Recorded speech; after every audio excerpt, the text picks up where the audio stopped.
আজকে আমরা যাচ্ছি ইলিশের শহর চাঁদপুরে। তো চাঁদপুরে আমরা কি কি দেখতে পাবো আর কিভাবে যাব সেই বিষয়গুলি নিয়ে কিন্তু আজকের এই ভিডিও। তো আশা করি আপনারা পুরো ভিডিওটি দেখবেন এবং আমাদের সাথেই থাকবেন।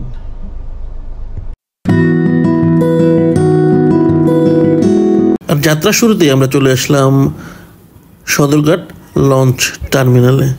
এখান থেকে আমাদের লঞ্চ যাত্রা শুরু হবে চাঁদপুরের উদ্দেশ্যে।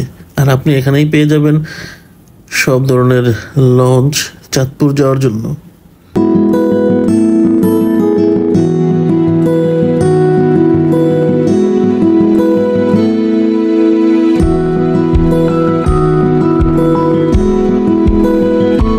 দেখতে দেখতে আমাদের লঞ্চটা কিন্তু চলতে শুরু করলো। আর চলতে চলতে আমরা চলে আসলাম মুন্সিগঞ্জ লঞ্চ ঘাটে। এখানে কিছুক্ষণ যাত্রা বিরতির পর আবারও আমরা চাঁদপুরের উদ্দেশ্যে রওনা দিলাম।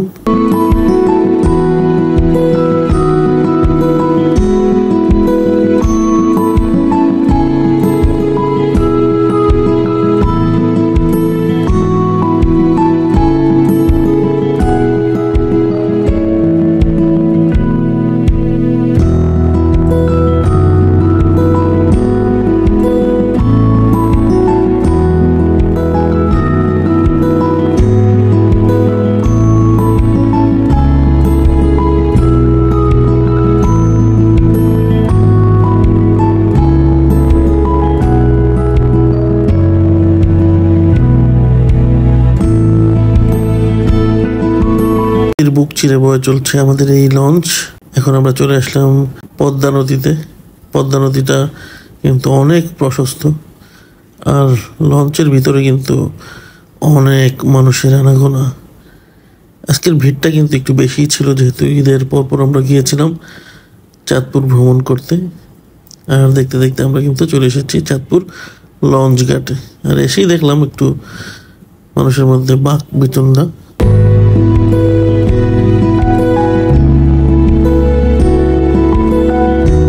আর তারপরে আমরা চলে আসলাম সেই ঐতিহাসিক জায়গা যেখানে তিনটি নদীর মোহনা কিন্তু একসাথে হয়েছে, পদ্মা, মেঘনা এবং করতোয়া নদী। দেখেন, আপনি কিন্তু ক্লিয়ারলি বুঝতে পারবেন এখানে নদীর পানি কিন্তু আলাদা আলাদা রং দেখাই যাচ্ছে। এই জিনিসটাই কিন্তু এখানকার সবচেয়ে বেশি বিখ্যাত। আর আরেকটা জিনিস বিখ্যাত হচ্ছে এখানকার ইলিশ। আর যে নৌকাগুলি দেখছেন সেই নৌকা দিয়ে কিন্তু আমাদেরকে নিয়ে যেতে পারবে এখানকার যে ছোট কক্সবাজার বলে সেই কক্সবাজার। আর এটা হচ্ছে রেল স্টেশন। রেল স্টেশনের পাশেই কিন্তু ইলিশের যে হাট, সেই হাট কিন্তু এখানেই বসে।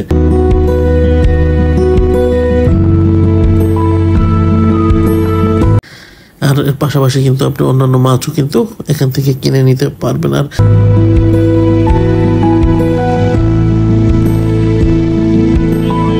আপনি চাইলে এখানে ইলিশ খেতেও পারবেন, তাজা ইলিশ কিনে এখানে ভেজে খেতে পারবেন। আর সন্ধ্যায় কিন্তু আপনি এখান থেকে ব্যাক করতে পারবেন। এই সুন্দর একটি সন্ধ্যা দেখতে দেখতে কিন্তু আপনি চাঁদপুর থেকে ভ্রমণ করে চলে আসতে পারবেন একদিনের মধ্যেই।